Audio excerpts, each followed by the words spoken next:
Hey everybody, MrFlavorsmith here, and it's holiday season. What better way to launch off the holiday season than to do some awesome birds on a 26-inch Weber kettle? It's a very special video because it is the inaugural cook on this 26-inch Weber kettle cart system that I put together for you guys. We're gonna take a 15-pound turkey, we are gonna spatchcock it, lay it out flat, and we're also gonna take 2 Cornish hens and we're gonna spatchcock those as well, lay them out flat. That way they cook nice and quick for us. Hopefully all 3 birds fit on there. I'm not really sure if it's going to, but I'm gonna do something, a little modification to the system that should give us a little bit more cooking room. And then I'm looking for a target ambient temperature of about 250 to 270 degrees. We're gonna run that for probably about an hour, and then we're gonna bump it up to about 350. And I'm shooting for an internal temperature on the turkey breast at about 160-ish degrees. Anything above 160 degrees, I'm gonna call done. And we're gonna do the same thing for the little Cornish game hens. They're a lot smaller than the 15-pound turkey, so they're gonna be done much quicker. Without further ado,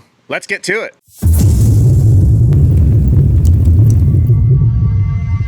All right, let's go over what we're gonna be using today. So for our heat source, we're gonna be using the B&B charcoal briquettes. Love using these things. We're gonna do a snake method on here. We're gonna do a 2x1 snake. And then we're gonna throw some Western Premium Barbecue Products, apple barbecue chunks on the top of it, because we love flavor stack in here, and that's gonna give us our nice smoky flavor. We're gonna be using a Vortex style coal basket to do something a little bit different. And if you've seen my previous videos, you know what this is for. And then we're gonna be using this 24-inch enamel, I'm gonna mess the name up, Paella Pan. So this pan actually is my own little thing I like to do. And if you've been following along on any of my other videos with my 22-inch system, I use a very similar pan. And what I do with the pan is I use this as my drip catchings and also a heat deflector. It's gonna sit directly on top of that little Vortex style coal basket. And then the stainless steel water trough just sits right on top of the drip pan. But before we get going here, we have to do a modification to this pan so it actually fit inside our 26-inch Weber kettle. We have to cut each one of those handles off. So we're gonna do that right now. All right, nothing too crazy here. Take our pan, put our gloves on. I'm using a 4-inch grinder, otherwise known as a 4-inch cutoff wheel. Make sure we put our safety glasses on. And I'm just using a 4-inch rotary disc that's on there. Everything's locked into place. Test it out. Good to go.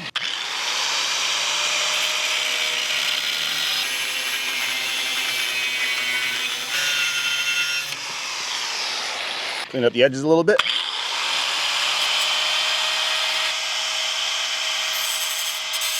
We'll go to the next one.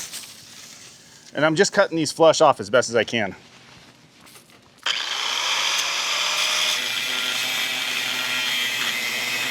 Clean up the edges a little bit.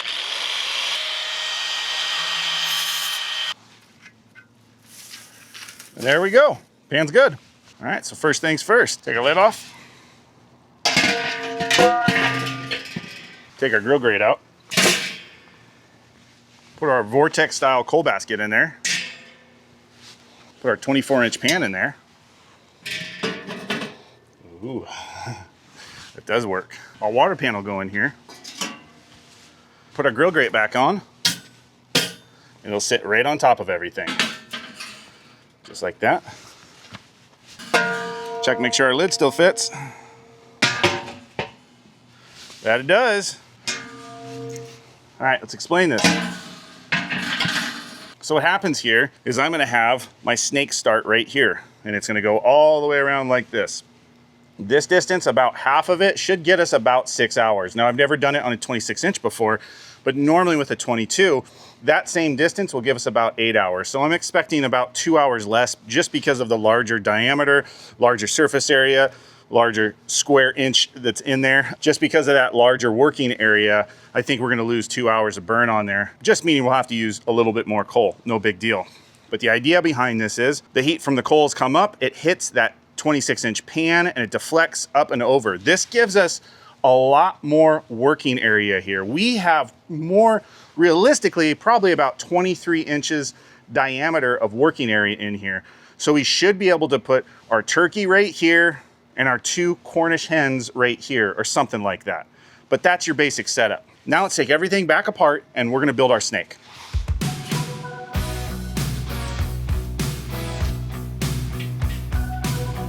Nothing fancy about building a snake. I'm just gonna pour some coals in there and we'll start stacking.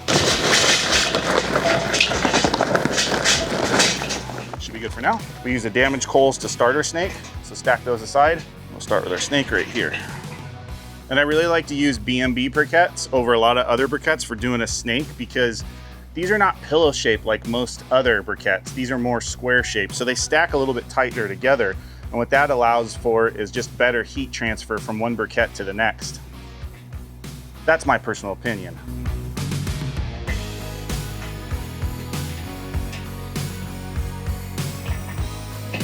Gonna get a little more coal in here.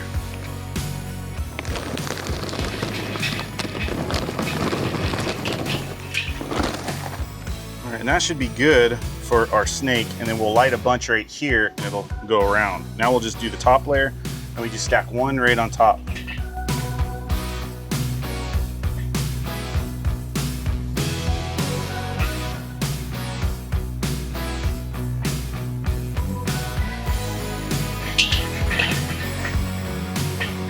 Like I said, we use damaged coals to start the snake off.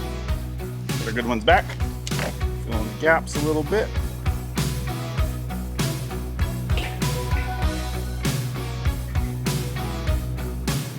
The rest in our chimney.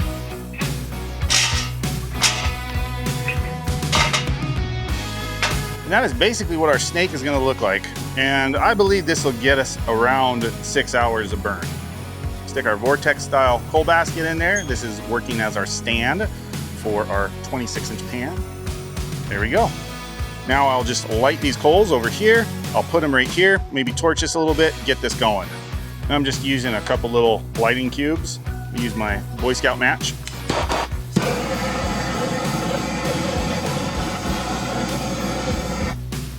And I have the briquettes banked over to one side, and that's right over those two cubes. So those will heat those up. We'll come back in about 7 minutes. All right, it's been a few minutes. The coals seem to be nice and warm, so let's just check it out. Kind of see them banked in there. They've all got a little bit of heat on them, so I'm just gonna pour them out right over here. Then we're gonna take our tongs, do a little bit of housekeeping.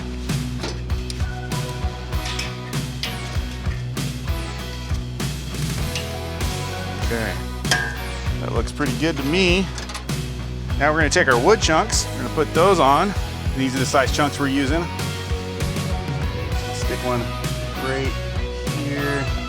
And we've gotta get them to where it's below this area. That way the grate sits. Actually, our grate's gonna sit higher. I don't even need to worry about that. That's perfect.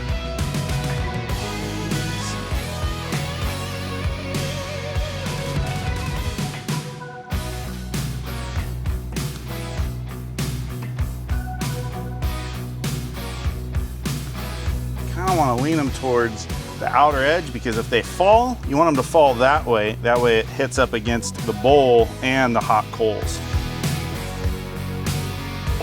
Just like that.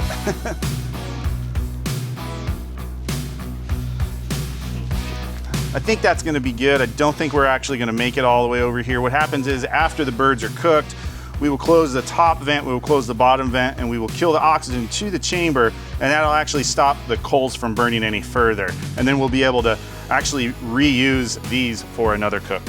I'm gonna say that's probably pretty good though. Yeah.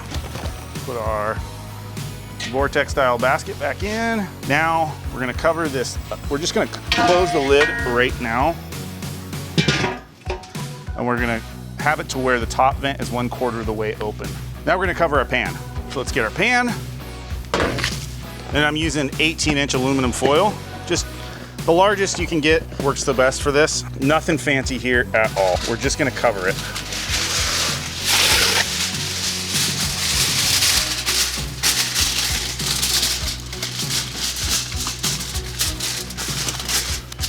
And what we want to do is we want to make sure that we really tuck that foil up nice and tight, because we don't want to interrupt the airflow too much on the outside area anyway. Just tuck it up real nice and tight.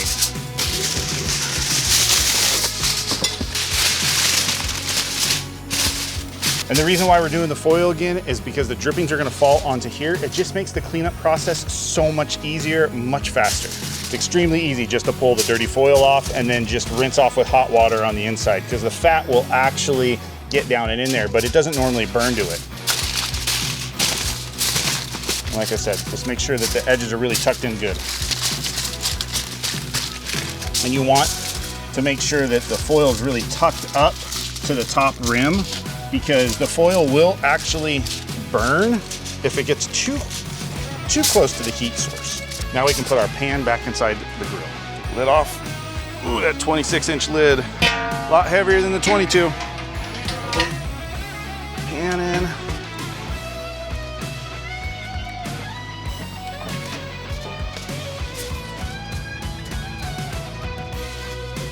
That. We put our grill grate back on. Like that. Close the lid up. There we go. And the top lid is at 1/4 of the way open. The bottom is all the way open. We're gonna actually close that bottom to about halfway. Let me show you what that looks like. Come around to the back here.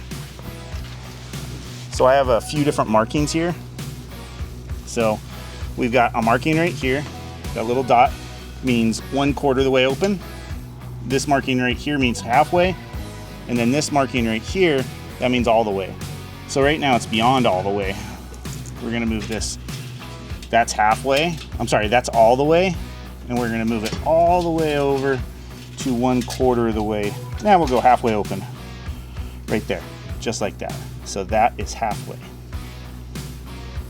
And I have a video on how to actually manage a kettle's temperature via the top and bottom vent, and I go through about how to actually mark this. That way it makes doing these adjustments so much easier. All right, now it's time to get the birds out here. All right, real quick, before we actually get to doing the birds, I just want to put a heat probe in here to measure ambient temperature. So we're using a ThermPro, pretty cool little system. It's just Bluetooth, it's not Wi-Fi enabled, but it comes with 2 different probes. And I'm just, like I said, just measuring ambient temperature here. So we're just putting this in. That's gonna clip into the grill grate. I just wanna see where we're at. It's measuring 88 degrees Fahrenheit right now. Stick that right there. I'm just gonna put it, go like right here. Hopefully don't touch that grill that's hot. Put the lid back on. And as you can see, it's already coming up. So right now it's 115 degrees, it just keeps going up. So I'm shooting for 250 starting temperature. So we'll just kind of see where this is at in about 10 minutes and see if we have to close any one of the vents to limit the amount of airflow coming in and cool those coals down. So let's go check out the birds now. All right, we're gonna spatchcock these, so we actually have to go through and cut the spine out. So just get yourself some really good shears, something that's really sturdy, made for poultry. Gonna get our gloves on. These are by a company called Inspire. So they're the nitrile gloves, a little bit thicker. It just doesn't tear easy. Latex will tear, nitrile doesn't. We're gonna start with a big bird first. I use these, as you can see, drippies containers to move my meat inside, outside, just keeps bugs off of it and everything, works really good. So this is our 15-pound turkey. It just came out of the wet brine. A lot of times some people will go through and cut the wing tips off. I don't do that because I'm gonna fold them underneath here. But at this time, you know, all the innards and everything, all the guts, the neck and everything is out. And so this is our breast side. We're gonna flip the turkey over to spatchcock it. Okay, and you know, this was a frozen bird, so it's not completely in the right shape, but I mean, it's pretty crude. You just go in, identify where the spine's at, so you can kind of feel, and you're just gonna cut on both sides of the spine as best as you can. That's why I say you need some really good shears for this. You just work your way down.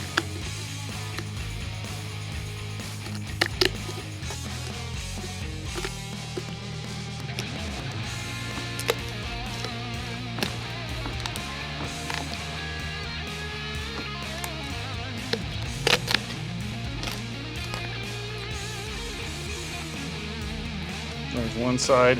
Go through, cut away some of this extra skin. You don't want all that skin hanging on there when you're smoking this bird. Okay, and we'll cut the other side.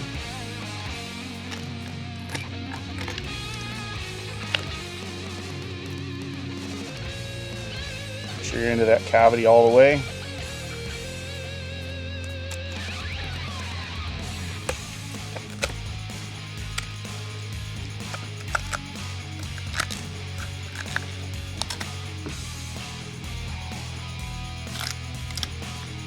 you go. That's a whole spine right there. And now you can see that right there. But now we still have this wishbone right here. That needs to be broken. And there's a couple ways you can do it. We'll see which works the best. So normally what I do is I just flip it over at this point and then I push down, but I'm not on a real sturdy surface. So if I was on my kitchen counter, I would do that and be able to break that bone. I'm just gonna try and see if I can break the center of that right now with this.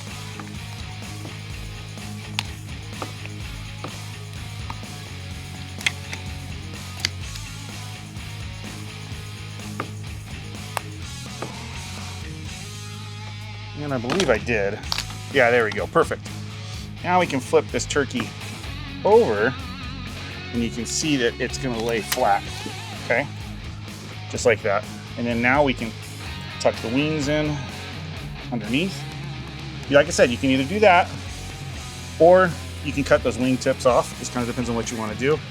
And this is how the bird's gonna lay on our grill, just like that. Okay, cool. So what I'd like to do now is I just wanna season the inner part of the bird. So we're gonna season that now. And then we're gonna flip the bird over after we season the bottom side and we're gonna inject it and then we'll season the top side. And we're using Chickalika Garlic and Herb. It's the chicken blend by Fire, Smoke, and Society. If you haven't used their products before, you might wanna give them a try. You can pick these up at Walmart, Amazon, all sorts of different places. They make some really good stuff. And so this one has a lot of great roasted like chicken flavor to it. It's perfect for turkey. So just go through and just season graciously, like everywhere you want.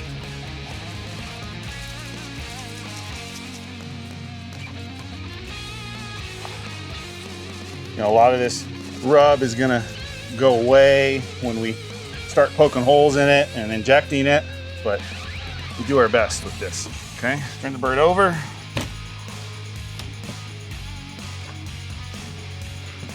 That's how it's gonna be. Okay, and now we're gonna go through and we're gonna inject. And for that, we're gonna be using a real popular buttery Creole style injection for today. I've used this on turkey a bunch in the past. You know, I mean, you can make your own, but to be fair, if you don't have time to do that, this stuff works really good. And it comes with an injector too. I have fancy injectors, but this little syringe injector works just fine for this type of project. Shake it up real good, mix it up real good, pop the seal off. Take our syringe out of the bag. Usually the syringe needle is on the inside, just like this. Just screw it on. Righty-tighty, lefty-loosey. Get it all the way on. Works real easy. Just stick it in there, suck it up. We do a checker pattern about every inch or so on the breast and the thighs, wherever you want it. Put the gloves back on. Okay. Just fill up the injector. And this gets really messy, but don't worry about it. Stick it in there, start in the bottom. Squirt. Squirt. Squirt. Squirt.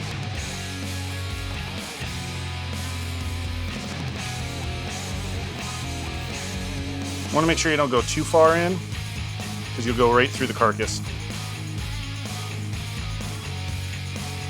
And I like to make sure that we get the breast before we start doing it on the dark meat, because the dark meat stays pretty moist already. So the breast meat dries out. And why do we do this? Well, here's the truth. Poultry does not have any real intramuscular fat within inside the tissue like beef does. So we have to go through, especially on the white meat, you know. On the dark meat, it's not the same. The dark meat stays more moist and actually has more flavor. So what we're doing is we're kind of compensating for that by adding this injection in here. We're cheating a little bit by doing it. But hey, this is just another form, another level to my flavor stacking I like to do. Nothing wrong with injecting. You don't need to worry about the wings. There's not enough tissue on the wings to really do anything. You can go through and do the legs. I do that, so we'll stick a little bit in the leg. You don't need a whole lot. Get a little bit in the thigh. Just a couple different areas. No reason not to.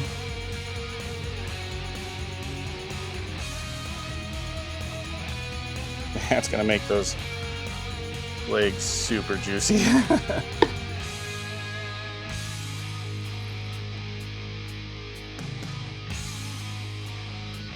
That's gonna be some really good tasting dark meat right there. All right, so we've injected this turkey pretty good. Now we'll just go through, apply some heavy seasoning on this now. You could put a binder on here, but for me, this was sitting in a wet brine for 24 hours. And let me talk to you about that wet brine. I didn't do anything crazy. I just used Kinder's makes a wet brine kit that is absolutely flavoricious. There's a lot of different things you can do for a wet brine. But I just use the Kinder's because I really, really, really like Kinder's products. And I've used the brine before and it was just super, super delicious. So why change it? You know, I've made my own brines many, many times. And basically a wet brine is really just a lot of salt. A little bit of herbs in there if you want to put some herbs in there and stuff. But it's mainly salt. Okay, so I tell you what, that's not a bad looking bird right there. And that's how it's gonna sit on the grill. So with that being said, let's go ahead and get it on there. And then we'll do the Cornish game hens right after. Actually, before we get to putting that bird on there, I just want to show you the temperature real quick. So we're like 15 minutes into it, maybe not quite 15 minutes, and it's sitting at 267 degrees ambient temperature right now. Bottom vent is 1/2 way open. Top vent is 1/4 the way open. So that's actually pretty good. Let's get the bird on now. I'm gonna try and do this really quick. First things first, I'm gonna use my Typhert dual gold sink. We're gonna turn it on. Perfect. And then we are gonna pull probe 1 out. Probe 1 is gonna be for the bird, the big turkey. I'm going to pull this lid off really quick. And we're gonna try and get the bird in here. And I want the bird fat side kind of over this way. So here we go. Bird's coming on. 1, 2, 3. Here we go. That looks pretty good. Right like that. Ooh, that's hot. Okay. Can this work? Let me tell you what we're gonna have to do, because I don't want that to burn. So we're gonna put that bad boy right there. We're gonna probe it right here, all the way in, keeping that little black line actually buried right to there. It's gonna transmit through here. We're good. Okay, we're gonna cover this back up real quick. Good. I'm gonna set a cook up real quick. 161. That's our target temp, and we're golden. It's cooking right now. We have an ambient temperature of 161. That's gonna pick up. Yeah, all right, cool. It's doing its thing. All right, now we've got the turkey out of the way. It's now time for our 2 Cornish hens. Gloves again. Now these 2 birds are not as big for sure, so this should be a lot easier. Bird number 1, bird number 2. All right, look at that. Breast side there. That's our spine. That's our spine. Using our shears. Look at that one. It's already kind of sitting there. Go through the cut. Much easier. So these are like the size of very small pheasant, maybe like a chucker. They're not really big. So there we go, cavity 1 open. We're gonna rip that. So lay that completely out that way. That's nice. Same thing with this one. Go along one side of the spine all the way down.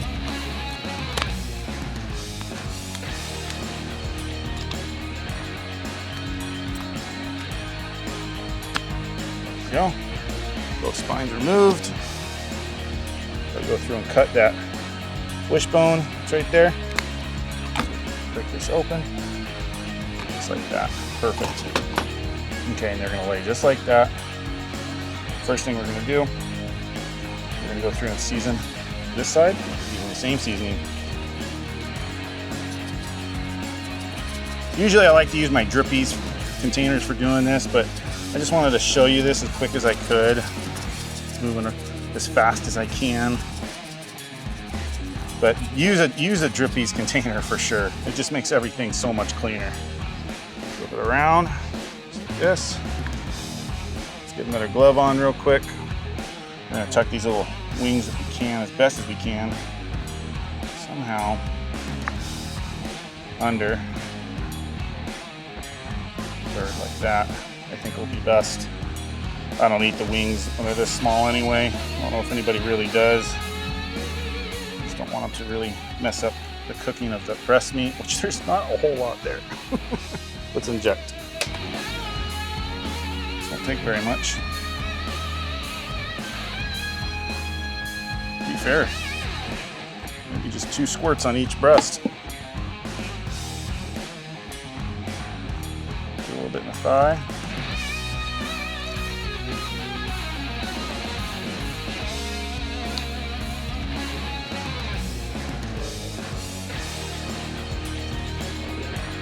Ooh, that filled up that whole breast.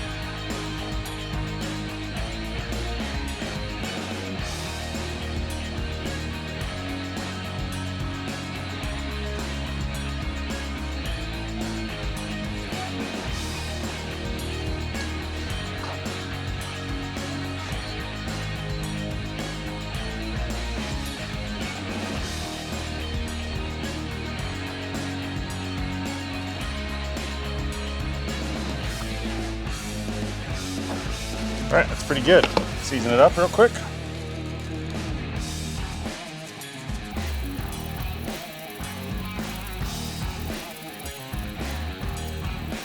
Looks pretty good. We're gonna race this on over, open up the lid, drop these birds in. So I was just playing with my tip-top temp just a little bit, and I'm just setting it, getting it all set in. We're at an ambient temperature of 211 degrees. So this thing was completely closed. So I just opened it up a little bit so it's breathing. I'm gonna take this off. It's gonna mess up everything anyway.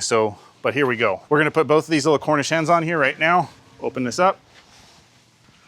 Put it right here. Get my gloves on. Let's see where I can fit these. I think I can fit one like right here. Yep, I sure can. I'm gonna move this over just a little bit. It's right here. I'm gonna measure the temperature over here. I'm gonna move this bird down just a little bit, make a little more space. Okay, I can put one Cornish hen right there. I can put another Cornish hen right here, just like this. Just want to space it out just enough. Maybe I can stick one between its legs, the turkey's legs. Oh, I can. Well, that'll be cool. Let's see if I can do this without messing everything up too much. I mean, it's not perfect, but it's pretty good. Tell you what, put a little more seasoning on it.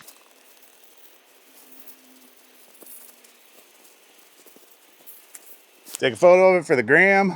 Gonna probe. Number 2 is going in this far side, right in the middle. All right, we're gonna cover it.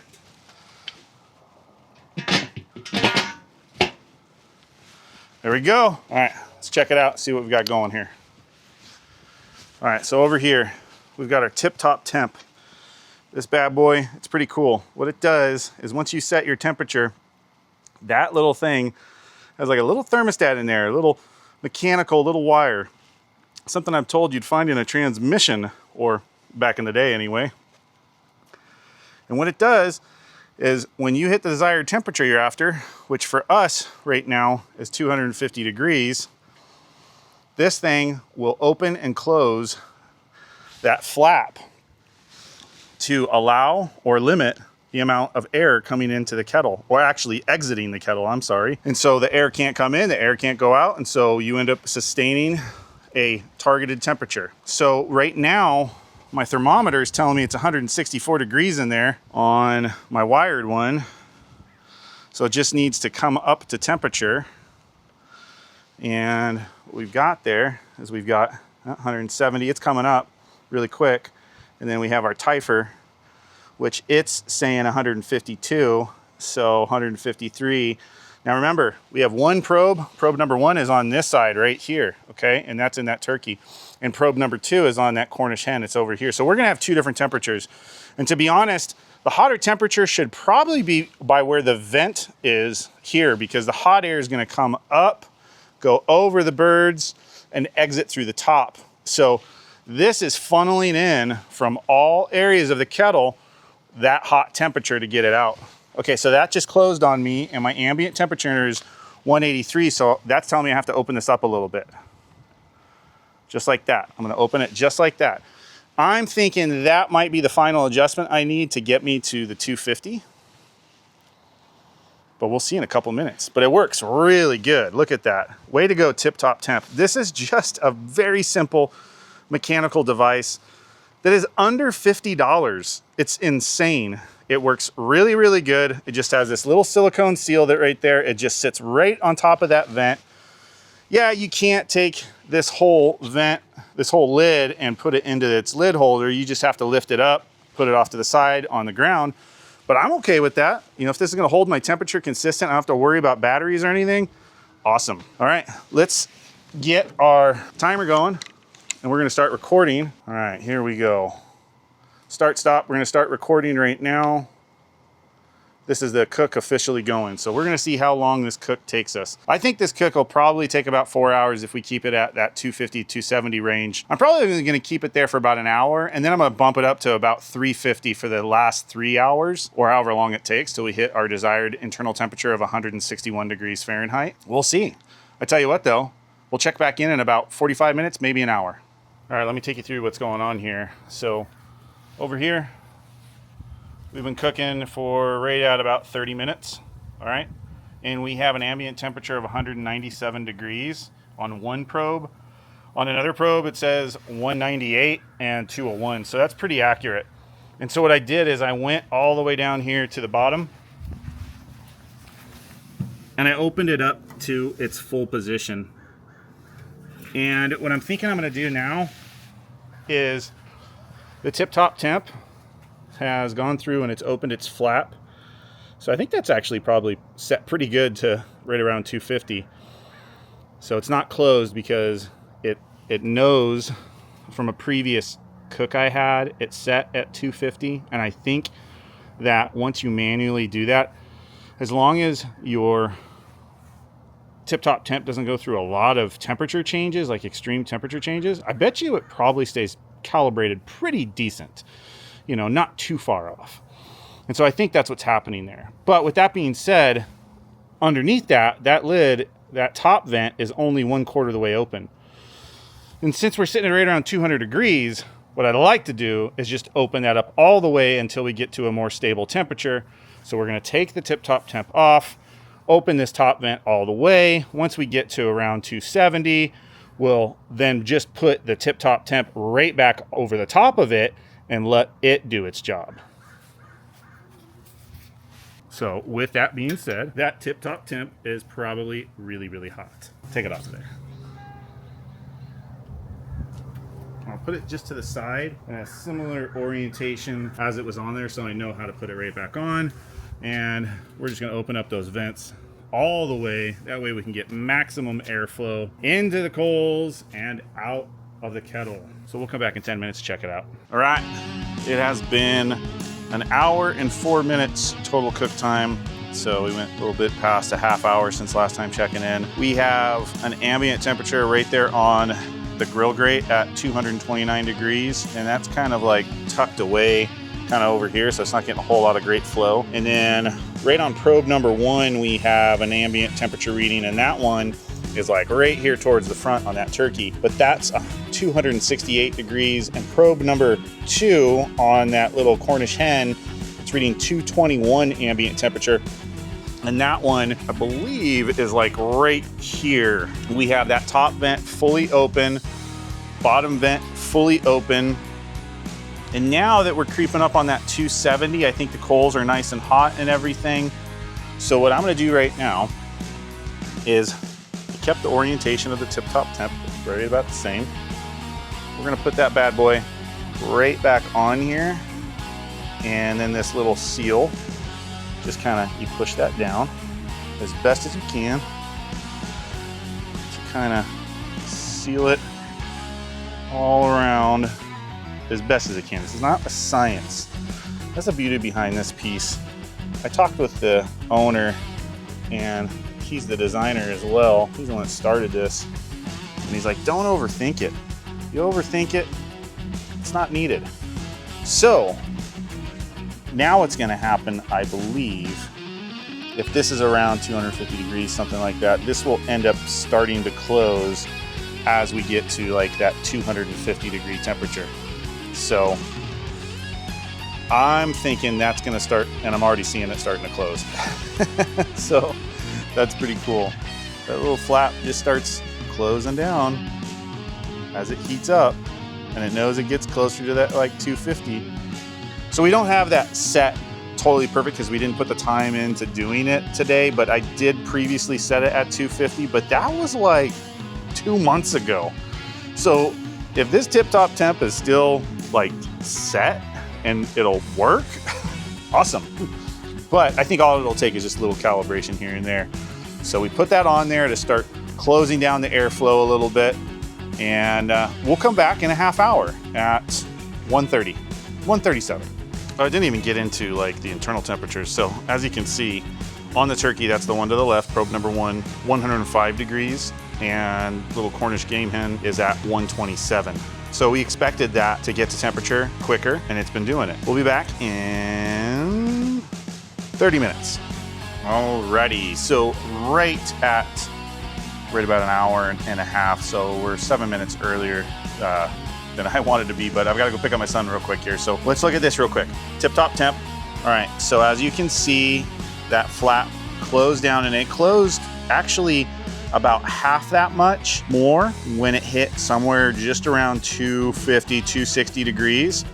And then it's gone down to about 237 degrees. And so it's opened back up just about 1/8 of an inch or so. So yeah, that thing's completely set. Now what we're gonna do, let's look at this. Let's check out probe number 1. Has an ambient temperature of 237 degrees Fahrenheit with an internal temperature of 115.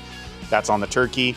Probe number 2 on the Cornish hen has a ambient temperature of 200 degrees with an internal temperature of 236. And then our grill grate probe is sitting at 217. So I'd say it's around, 220 would be your average ambient temperature inside there at an hour and 30 minutes into it. And like I said before, the bottom vent is completely open. The top vent is completely open, and it is that tip-top temp that is actually regulating the airflow now automatically for us. I will see you guys back when this says hopefully 2 hours. Gotta go pick my son up from school. All right, everybody, 2 hours into it, we have an ambient temperature on probe number 1 on the turkey of 231 degrees Fahrenheit. Probe number 2 on the little Cornish hen, 197 degrees Fahrenheit. And then our grill grate temperature is sitting at 214 degrees Fahrenheit. We're a little bit cooler than I wanted to be. What we're gonna do right now is I'm just gonna go ahead and take this tip-top temp off of here and just have this fully go and try and get as hot as we can. Tip-top temp, you've done a great job. Top vent fully open, bottom vent fully open. Let's get some air flowing in here. What happens quite often on a long cook like this, what you have to do is you have to come down here and you've just gotta open and close your vent. That way some of those coals that might be blocking some of those holes on the bottom open back up. So I like to do this.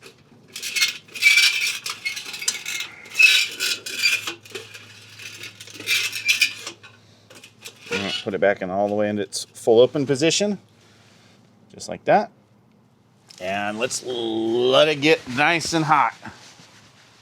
From here on out, we're just gonna let it get hot. I'm hoping for about 350 degrees, if not a little bit hotter. I wanna get this done. So we'll come back when this clock says 2:30. You know what, I lied to you. Let's open this up and see what this looks like right now.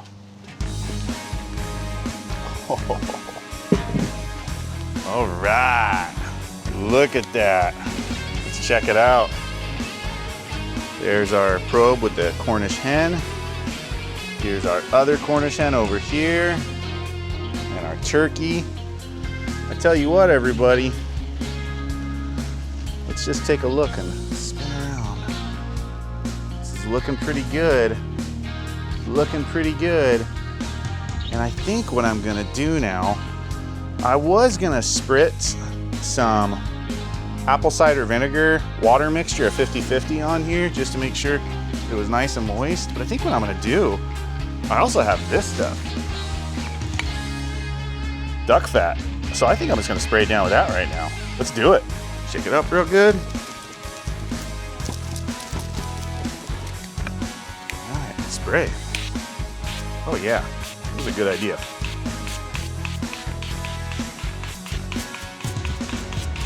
I'm tagging the turkey.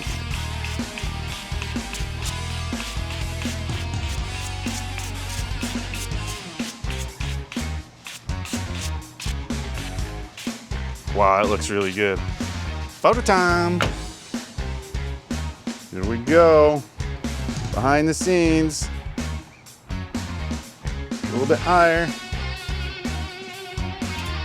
All right, let's put the lid back on. A bunch of oxygen has been introduced, so in about 10 minutes should get really hot. Just let her crank. We'll come back at 2:30. All right, 2 hours and 36 minutes into this cook. There it is. On our grill grate, we're reading at 217 degrees Fahrenheit. On probe number 1, we have an ambient temperature of 250.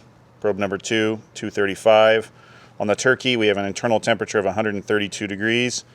And on one of our Cornish hens, we have an internal temperature of 136 degrees Fahrenheit. So now these have pretty much gotten really close in internal temperature, which is kind of shocking to me.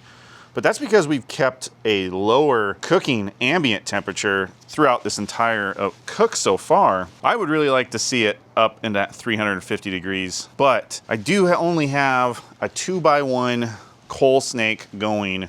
So the 2 coals on the bottom with 1 on top. And so that really always just leads to a lower, pretty much ideal cooking, smoking temperature. And it doesn't really allow for it to get really, really hot ever. You know, if we had a fan in there blowing it, yeah. You know, so if I had thrown like my Venom, my Spider Grill's Venom system on there, sure. Or if I had popped a hole in there and gone with the chef's temp system, yeah, with air in there, it would get to that 350. But on its own, with the top vent and the bottom vent fully open, it's only gonna get to this temperature. You know, you're lucky if you get 275, especially with the increased, you know, cooking area inside the 26-inch kettle. It's a little bit more area than the 22 is to just fill up that hot air with. You know, if you want low and slow, a 2x1 out of B&B briquettes, I mean, that's gonna get you low and slow. And what's really cool is with this increased diameter, you're really able to stack a lot of coals in there, meaning that that coal snake can really wrap around, and increasing the amount and the length of that coal snake, increasing that burn time, which, you know, I really wanted this 26-inch kettle to do, you know, a brisket. I mean, with a 22, it's just a little too small, but the 26, with how I have the pan in there and everything, gives me a nice surface area. I can actually cut a brisket down to a decent size still and be able to really get a nice smoke out of it. So that's on the agenda for one of the upcoming videos. Also, I wanted to be able to do like 4 or 5 racks of ribs in here at once. You know, pretty happy with this so far. 2 hours and 40 minutes. So we'll come back at the 3-hour point and see where we're at. All right, so you might have noticed that I actually didn't put that water trough in there. And the reason why we didn't do that was because I really wanted to test out and see, one, if that duck fat would, just by spraying it down every hour or so, if that would do it, because I've not really ever worked with that in this environment. And I really wanted to see how well that would do. And if that wasn't gonna do it, the apple cider vinegar and the water mixture, that's always my go-to.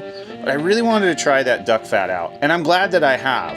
The ambient temperature is drying the bird out just enough, and then putting that duck fat over the top, hopefully we can get that temperature up as high as we can. I'm gonna move that bottom vent and kind of clear out those coals again real quick and just see if that will help increase the temperature, because I really want to get as close as I can to 300, but I just don't see it happening in here. And if we are able to get this hotter, then it'll crust up and crisp up that skin nice, especially with that duck fat on there. But I don't know if that's even possible on a 26 with the 2x1 coal snake that I have.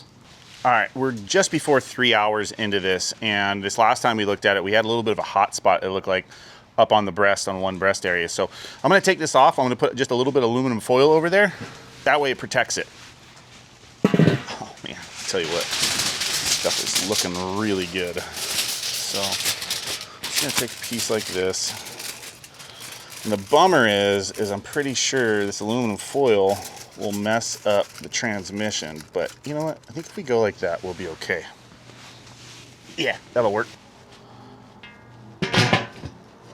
Perfect.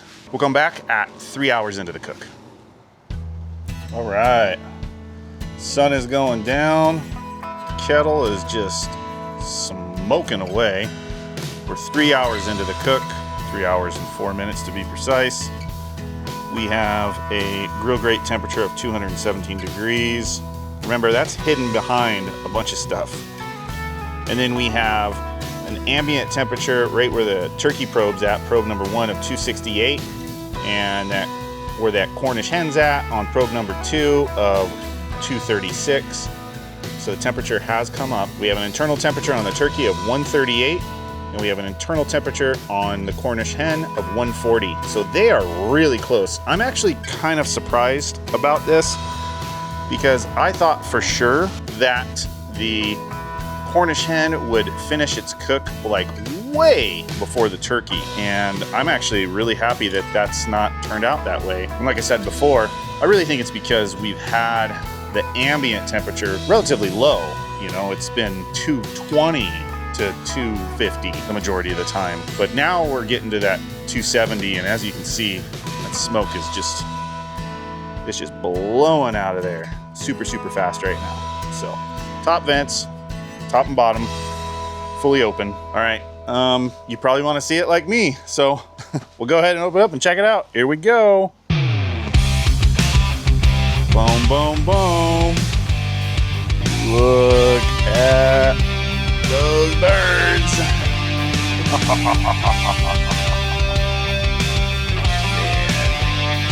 That looks so good. I really love that increased cooking area. You can pack on a ton of food on there. Might not even need the 37-inch. Might need it. We'll be back in 30 minutes or less. All right, 3 hours and 37 minutes into this cook. Let's check out and see what our temperatures are looking like. Tell you what though, that thing is just smoking crazy. So it's got to be pretty hot. Let's come over here, 3 hours and 37 minutes. Let's turn on our lights. We have an ambient temperature of 225 on the grill grate. We have an ambient temperature on probe number 1 of 282. All right. And probe number 2 of 267. All right. Internal temperature on the turkey is 142. And the internal temperature on the Cornish hen is 147. Okay. So we've got some really hot temperatures going there. I mean, you can see that.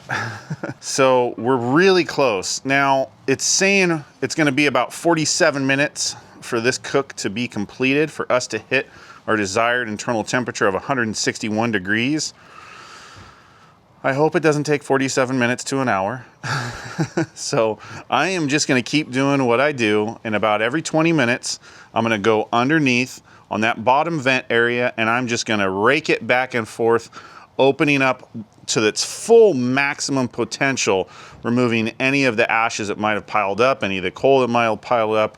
That way I can sustain this 280 plus ambient temperature, because that's going to really push us through and hopefully get us to that 4-hour cook goal. That's what we were really shooting for. So we will come back. There's no need to open this. We will come back when this hits 4 hours or our desired 161 degrees internal temperature. All right, just 4 hours over, 4 hours and 8 minutes. Let's see. We have an ambient temperature on our grill grate of 237 degrees Fahrenheit. We have an ambient temperature on our turkey of 288, an ambient temperature on the Cornish hen of 291. We have an internal temperature of the turkey of 146 and an internal temperature of the Cornish hen at 156. So we're moving along. It's estimating possibly another 15 minutes for that Cornish hen to hit that desired temperature, but the ambient temperature keeps raising just a little bit. I keep just raking back that vent to open up everything, and that seems to be really increasing everything. It smells amazing. This apple wood on here, I think, is going to be absolutely flavoricious. I can't wait to bite into this. A little over 4 hours into it. I'm very excited about it. I'm getting all prepped and ready with my Drippies tubs to pull the bird off with my little mittens from Drippies and put them into the bins.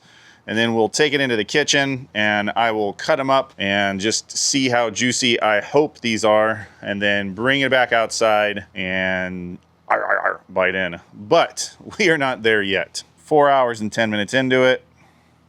292. Ooh, it's starting to get hot in there. 292 ambient temp. It's starting to get hot in there. That's great. I think we're probably within maybe 30 minutes overall, including the turkey, hopefully. We'll see, but once I hit that desired temp, I'll let you know. All right, 4 hours and 33 minutes. We have a grill temperature of 257 degrees Fahrenheit. We're sitting right at, on the app it actually shows this one sitting at 302 degrees Fahrenheit for ambient temperature with an internal temperature of 163, so that's on our Cornish hen. So it reached our temperature. We're gonna pull it off now. Our turkey is still sitting at an ambient temperature of 150, and it's reading an ambient of 287. This thing's as hot as it's gonna get. I can't push it anymore based off of the volume of coal we have in our coal snake. Let's open it up and check it out. Here we go.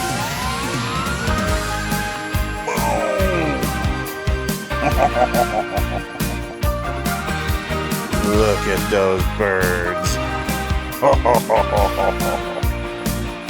I tell you what, that sure does look good. Let me get some more light on this. Oh yeah. This is looking really good. Okay, we're gonna pull the birds off. We're gonna pull the Cornish hens off real quick. I'm using my little mitts. We're gonna pull one of the birds off. Oh man, the juice is just squirting out. And we're gonna pull the one with the heat probe out. Oh my goodness. They look really, really yummy. We are going to cover up our turkey. Get it going again. Let's take a little closer look.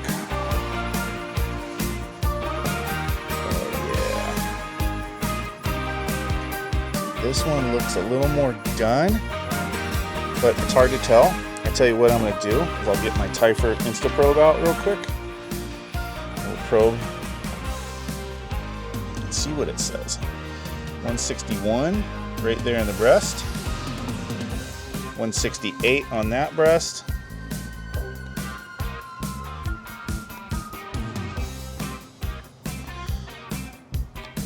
$163.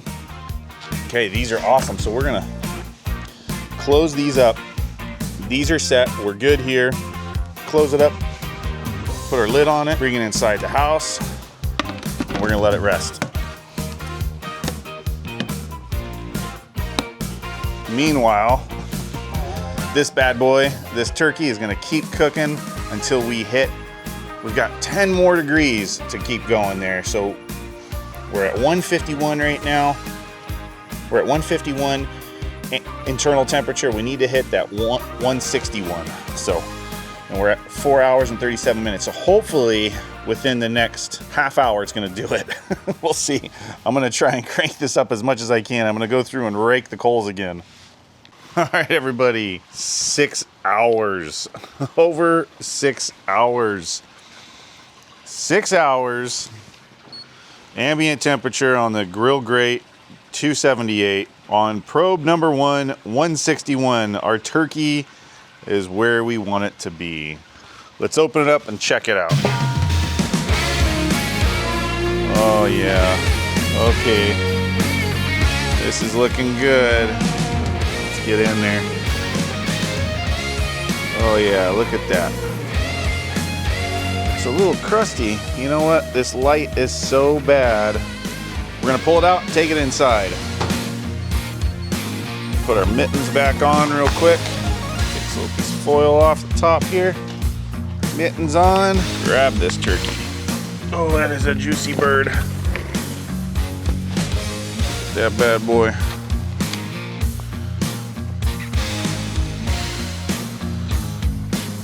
All right, it's looking pretty good. We're gonna take it inside and carve it up. All right, so this is what I'm thinking. I'm thinking one of the most important things that you guys are going to be questioning is how much of that coal snake is left. So let's take the grill off, put this aside. You can see our pan is nice and hot. We'll take that off, and looky what we find here. Now this, I mean, did I call it or did I call it? So our coal snake started right here, okay? Started right here. And it burned all the way around. And I said we'd probably get about 6 hours out of it.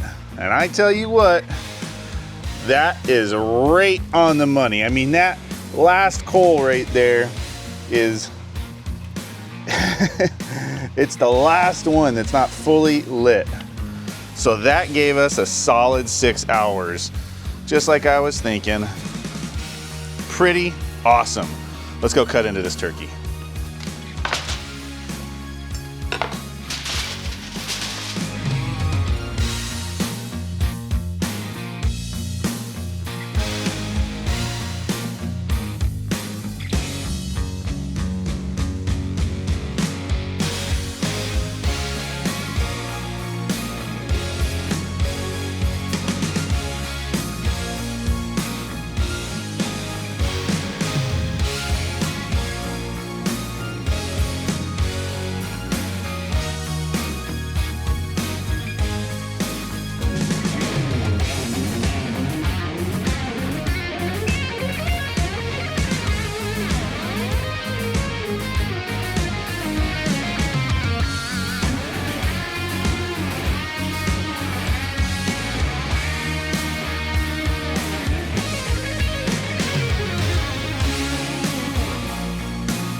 All right, so over 6 hours on that cook.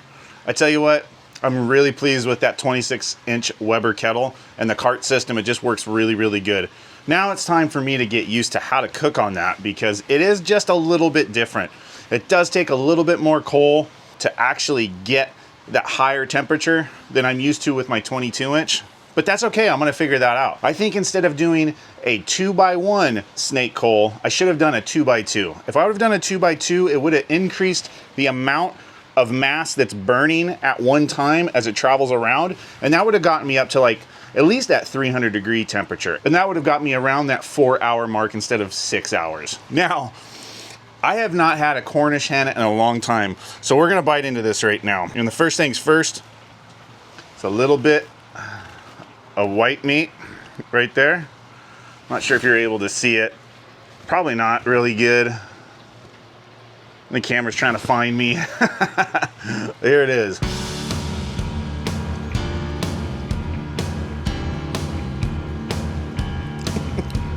Man, that is so good.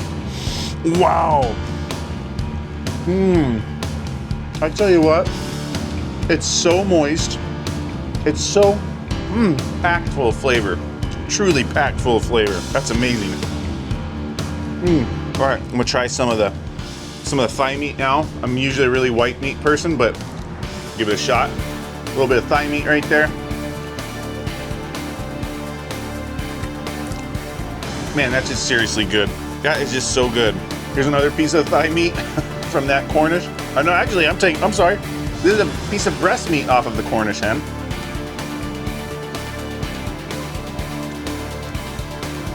It's just so good. Man, that's amazing. Wow. I tell you what, that Fire and Society Chicka seasoning, that is so good. With that Creole injection in there, you know, I think spraying the duck fat over the top while it was cooking was a great idea. Kept it really moist, but yet kind of crisp it up. Even though we didn't get the really high ambient temperature I was after to crisp that skin up, I think putting that duck fat on there did something pretty magical to it. All right, so now we're on to the turkey. I tell you what, that is a turkey leg right there. Amazing. We're gonna bite into this turkey leg. I'm not a big fan of turkey legs, but we're gonna do it anyway. Oh my God. Man. You know what? Every time I go to the fair, I order a turkey leg hoping it's gonna taste just like this, and it never does. This is so good.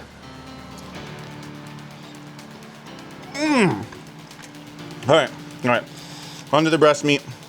This is my favorite. It's a good looking piece right here. Yeah, here we go.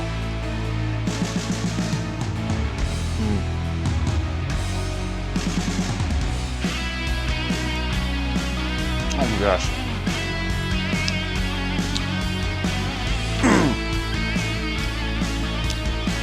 Amazing. Hold on. I'm gonna finish this piece. Oh wow, it's so good. Onto some thigh meat. Here I go. Little piece of thigh meat right there.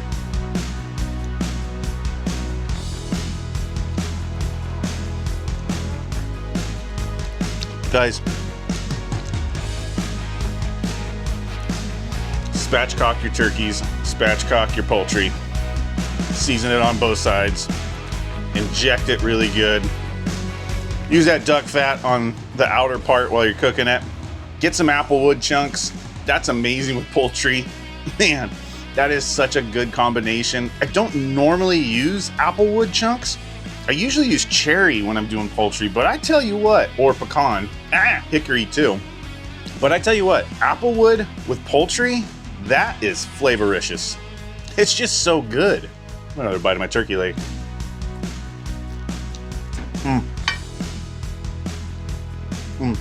That is a great turkey leg. All right, everybody. If you got any value out of this video at all, please do me a huge favor. Like the video. Comment below, what would you like to see next on the 26-inch Weber Kettle cart system? Do you have a 26-inch Weber Kettle? And did I just help you spend your money a little bit because you realize you need to have a 26? I tell you what, that extra cooking space up there to spatchcock everything out and lay it out flat like that and to cook everything, that's pretty cool. Now, to be fair, I think what would be best is maybe to do like 3 large chickens.